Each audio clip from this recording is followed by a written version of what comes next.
ஒரு காலத்தில் ஒரு அமைதியான முனிவர் இருந்தார். அவர் பல ஊர்களை சுற்றி மக்களுக்கு நல்ல அறிவுரைகள் கூறிக்கொண்டிருந்தார்.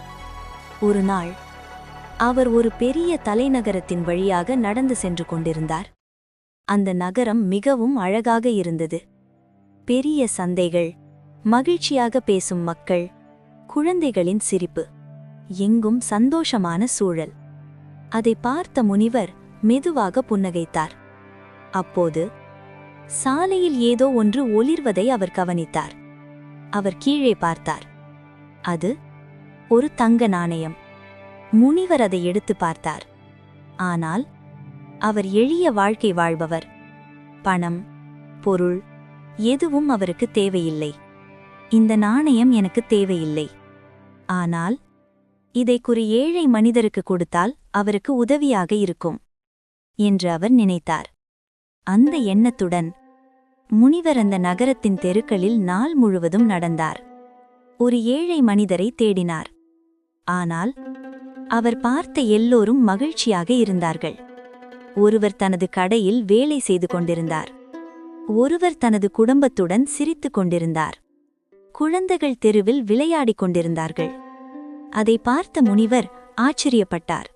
இங்கே எல்லோரும் தங்களிடம் இருப்பதைக் கொண்டு திருப்தியாக வாழ்கிறார்கள் போல என்று அவர் மனதில் நினைத்தார். சூரியன் மறையத் தொடங்கியது.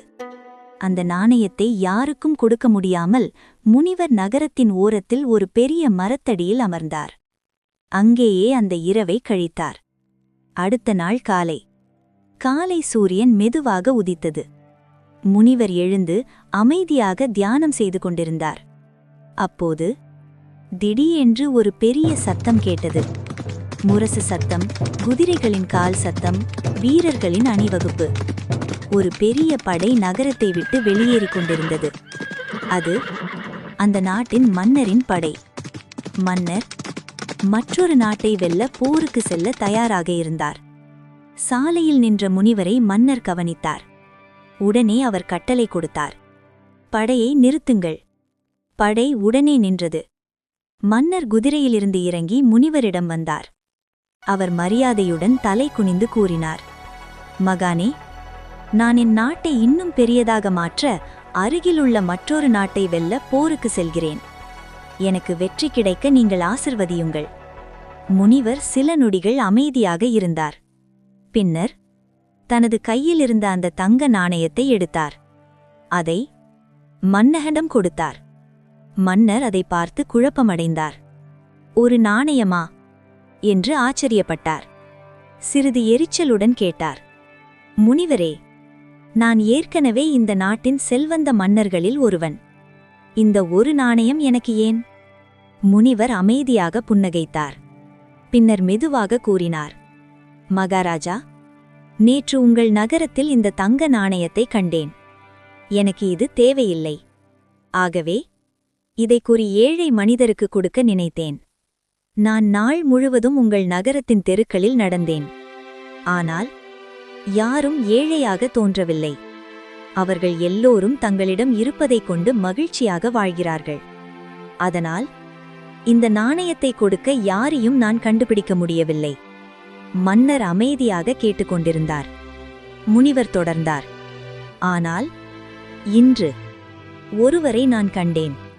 அவருக்கு இந்த நாணயம் மிகவும் தேவைப்படலாம். மன்னர் ஆச்சரியப்பட்டார். அவர் யார் என்று கேட்டார். முனிவர் மெதுவாக பதிலளித்தார், அவர்தான் இந்த நாட்டின் மன்னர். ஏற்கனவே பெரிய ராஜ்யம், அதிக செல்வம், மகிழ்ச்சியான மக்கள், அனைத்தும் இருந்தும் இன்னும் அதிகம் வேண்டும் என்ற ஆசையால் போருக்கு செல்லும் மன்னர். அவருக்குத்தான் இந்த நாணயம் தேவை. மன்னர் அந்த வார்த்தைகளை கேட்டதும் அமைதியாகிவிட்டார். அவர் தனது மனதில் யோசித்தார், என்னிடம் ஏற்கனவே எல்லாம் இருக்கிறது. அப்படி இருக்கும்போது நான் ஏன் இன்னும் வேண்டும் என்று நினைத்தேன்?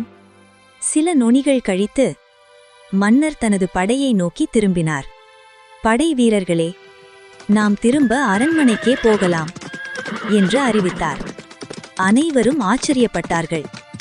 மன்னர் முனிவரை நோக்கி நன்றி கூறினார். நீங்கள் எனக்கு ஒரு பெரிய பாடம் கற்றுக் கொடுத்தீர்கள்.